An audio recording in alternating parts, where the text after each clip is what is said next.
오늘은 민수기 25장 말씀을 통해서 우리가 하나님의 말씀을 계속해서 나누도록 하겠습니다. 모압 왕 발락은 이스라엘 백성들을 저주하려고 했습니다. 그래서 유명한 점술가였었던 발람을 불렀습니다. 그때 하나님께서 어떻게 하셨습니까? 하나님께서 발람을 막아 세우셨습니다. 가지 말라고 분명하게 말씀하셨습니다. 그럼에도 불구하고 발람은 자신의 이익을 위해서 하나님의 명령을 어기게 되었습니다. 발람이 발락에게 가려고 했었을 때 하나님의 사자, 곧 자신을 죽이려고 했었던 칼을 뺐었던 하나님의 사자를 보았습니다. 그리고 자신의 생명의 위협을 느끼고 이제 가는 곳마다 하나님의 말씀을 들어야겠다 다짐했습니다. 모압 왕 발락을 만나고 3번의 저주를 부탁받았지만 이 발람은 3번이나 하나님과 이스라엘 백성들을 축복하였습니다. 이처럼 하나님은 어떻게 하셨습니까? 하나님은 하나님의 자리에서 하나님의 할 일들을 하셨습니다. 하나님은 이스라엘 백성들이 보이지 않는 곳에서 이미 최선을 다해서 그 모든 것을 막아 세우셨습니다. 그렇다면 우리가 이스라엘 백성들에 대해서 우리가 생각을 어떻게 해야 되겠습니까? 우리가 생각을 해보면 우리는 모압 왕 발락은요 포기하지 않았어요. 이스라엘 백성들 구렁텅이로 몰아 넣으려고 했었습니다. 오늘 말씀 민수기 25장 1절 말씀만 보겠습니다. 읽어보겠습니다. 시작. 이스라엘이 시딤에 머물러 있더니.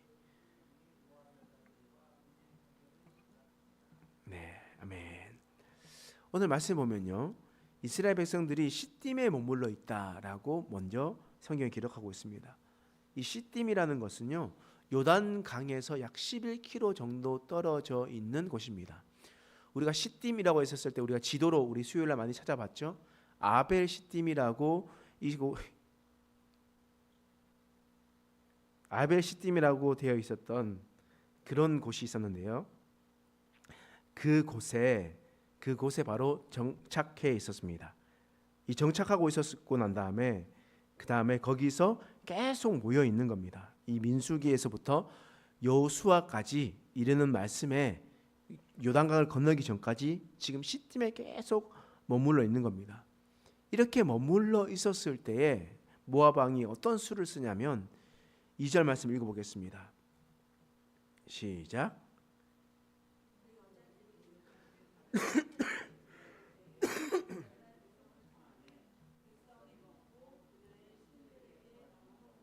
지금 모압 왕 발락이 어떤 꾀를 냈냐면 모압의 여인들을 앞세웠습니다. 그리고 여자들이 자기 신들에게 제사를 할 때 이스라엘 백성들을 초청하였습니다. 그리고 이스라엘 백성들이 초청을 받았습니다. 여러분, 그러면 하나님은 하나님의 일로 이스라엘 백성들을 최선을 다해서 막아냈는데 이스라엘 백성들에게 온 이 일들은 이스라엘 백성들이 어떻게 응했습니까? 초청을 했는데 그것을 응하여 그곳으로 가버렸다라는 거예요.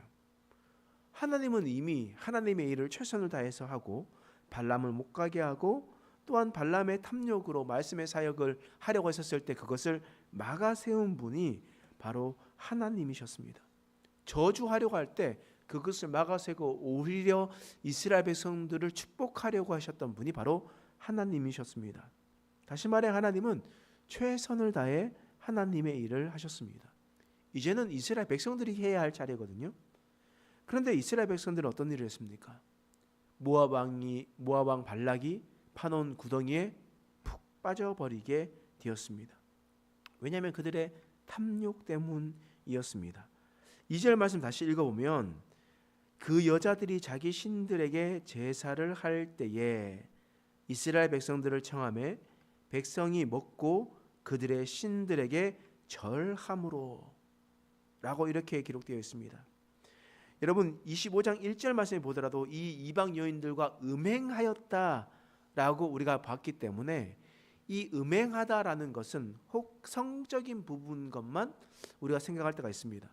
바람을 폈구나 이렇게 생각할 수가 있습니다. 사실 그렇지 않습니다.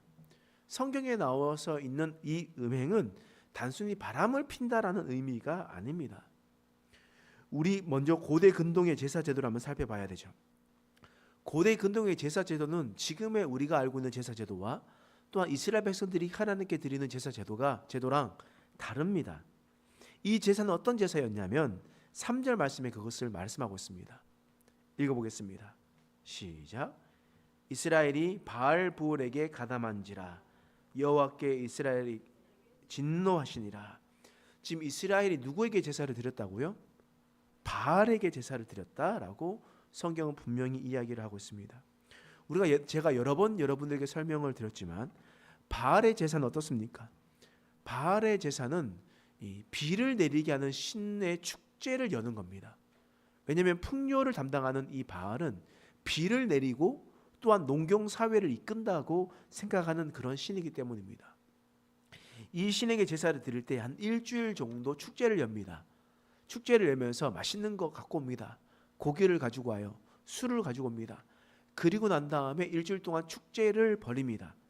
축제를 벌이고 흥이 완전 치솟았을 때에 친전 창기들과 여자들과 함께 성관계를 맺습니다. 그리고 그것을 남자가 설정을 했었을 때 그것이 비를 내린다라는 그런 신화가 있었기 때문에 이스라엘 백성들이 그렇게 사람들과 제사들에 참여해서 그들과 함께 먹고 마시고 놀고 뛰어놀고 그리고 성관계를 맺고 그리고 난 다음에 절을 했던 겁니다. 이것은 단순히 음행이 아니라 우상 숭배였습니다. 우상 숭배를 한 것이었습니다. 이스라엘 백성들은 여호와 하나님만 경배해야 되는데 이들은 이방 여인들과 함께 음행하며 우상 숭배를 하고 있었다는 겁니다. 하나님은 하나님의 일을 최선을 다해서 하고 있었는데 이스라엘 백성들은 그 넘어오는 그 유혹에 넘어져서 하나님이 아닌 다른 신에게 바로 제사를 드리고 그 옆에 경배를 하고 있었던 것을 우리는 볼 수가 있는 겁니다. 여러분, 그러면 하나님은 이런 모습을 보시면서 어떻게 하시겠습니까? 하나님은 하나님의 성품이 크게 두 가지 있다고 했죠. 뭡니까? 두 가지가 사랑과 공의죠. 사랑의 하나님은 용서하시겠지만 나중에 그러나 공의의 하나님은 이 부분에 대해서 반드시 심판하셔야 됩니다. 그래서 그 가담한 자를 다 죽이라라고 하나님께서 명령하셨습니다. 그리고 난 다음에 8절 말씀 읽어보겠습니다. 시작. 그 이스라엘 남자를 따라서 그의 막사에 들어가 이스라엘 남자와 그 여인의 배를 꿰뚫어서 두 사람을 죽이니 연병이 이스라엘 자손에게서 그쳤더라. 지금 막사에 들어가서 이스라엘 남자를 죽이고 또 여인의 배를 뚫어서 두 사람을 죽였다라고 이야기를 하고 있습니다. 이전에 있는 말씀 보면 한 번에 한 창으로 두 명의 배를 뚫었다라고 성경은 이게 나와 있었거든요. 이게 무슨 말이겠습니까? 지금 아직도 성관계를 맺으면서 신에 대한 경배를 하고 있는 상황이었습니다. 그러니 그 창으로 한 번에 뚫어버렸던 그런 상황이었다라는 거예요. 하나님의 진노가 임했지만 아직도 그들은 다른 신을 섬기고 그에게 경배하고 있었던 모습을 보여주고 있는 겁니다. 그러면서 하나님의 심판이 임했습니다. 또한 그것에 대한 가담한 모든 자들을 심판하십니다. 9절 말씀이에요. 읽어보겠습니다. 시작. 그 연병으로 죽은 자가 24,000명이었더라. 하나님께서 연병을 보내시고 24,000명이 그 죄로 말미암아 심판을 받게 되었습니다. 여러분, 이 사람들은 어떤 사람인지 아십니까? 장막에 들어가서 죽고 24,000명이 어떤 사람일까? 14절에 보면 그런 우리가 힌트를 알 수가 있습니다. 읽어보겠습니다. 시작. 죽임을 당한 이스라엘 남자 곧 미디안 여인과 함께 죽임을 당한 자의 이름은 시므리니 살루의 아들이요 시므온인의 조상의 가문 중 한 지도자이며, 지금 그 창에 찔려 죽은 남자는 시므온인의 조상 가문 중에 한 지도자다. 그러니까 무슨 지파입니까? 어려운 질문이죠. 시므온인의 조상 중에 가문 중 한 지도자. 다시 한번 얘기하겠습니다. 시므온의 지파 누구 지파 어느 지파입니까? 예, 시므온 지파죠. 네, 시므온 지파입니다. 시므온 지파의 지도자였다라는 거예요. 시므온 지파의 지도자가 음행을 했습니다. 지도자가 음행을 하니까 그 밑에 있는 사람들도 같이 음행을 하게 되었습니다. 그리고 심판을 봐서 24,000명이 죽게 되었습니다. 여러분, 우리가 다 읽어보면요, 민수기 2장에 우리가 인구조사를 하죠. 민수기는 백성민 계수할 수 그리고 기록할 기 이렇게 해서 백성들의 수를 기록했다라고 해서 민수기는 두 번의 인구조사가 나옵니다. 첫 번째 민수기 2장에 보면 인구조사 1차 인구조사가 나오거든요. 그때 시므온 지파가 59,300명입니다. 그러니까 59,300명이면 그때의 가장 많은 수 중에 한 명입니다. 결코 약한 수가 아니거든요. 근데 민수기 26장 우리가 다음에 살펴보겠지만 26장의 제2차 인구조사를 살펴보면 시므온 지파가 얼마가 되었냐? 22,200명 되었습니다. 약 6만 명 되는 사람이 22,200명이 되어버렸습니다. 이스라엘 중 이제 2차 인구조사할 때는 가장 힘이 없고 보잘것없는 지파가 되었습니다. 왜 갑자기 힘이 있는 지파에서 힘이 없는 지파로, 수가 많은 지파에서 수가 적은 지파로 되었겠습니까? 우상 숭배했기 때문입니다. 우상 숭배했기 때문에 하나님께서 그 힘을 앗아가셨습니다. 여러분 또한 약속의 땅에 들어갈 때에 여러분 12지파가 한 기업씩 분배받았던 거 여러분 기억나시죠?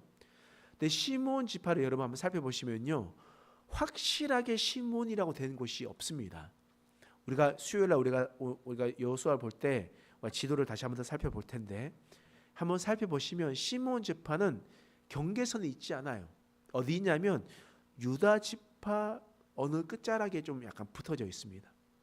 이 말이 무슨 말이냐면 시므온 지파는 유다 지파 그 옆에 있었지만 힘이 없어서 유다 지파에 그냥 흡수되어 버리는 그런 상황이 되어져 버렸습니다.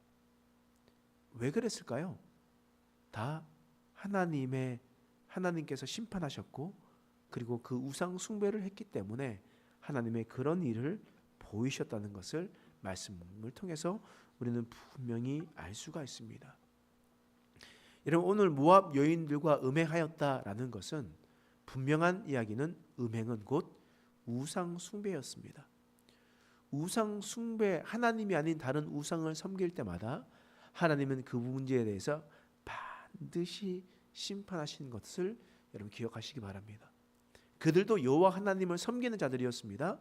근데 여호와 하나님을 섬기는 자들이 또 잠시 나가서 바알을 섬기고 일주일 뒤에 다시 돌아오면 이것은 하나님 앞에 죄입니까 아닙니까?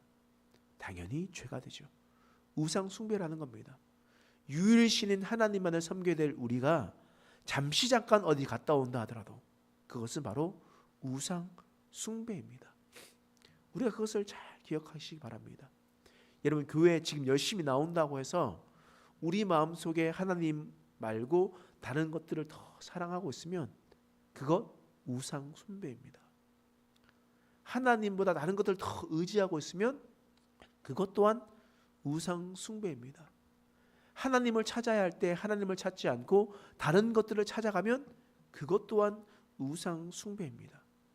하나님께서 우리에게 말씀하셨던 이 우상 숭배의 영역을 분명히 알아서 우리가 오직 하나님만 의지하고 하나님만 찾고 하나님께만 고백하는, 하나님만 신뢰하는 저와 여러분 되시길 간절히 소망합니다.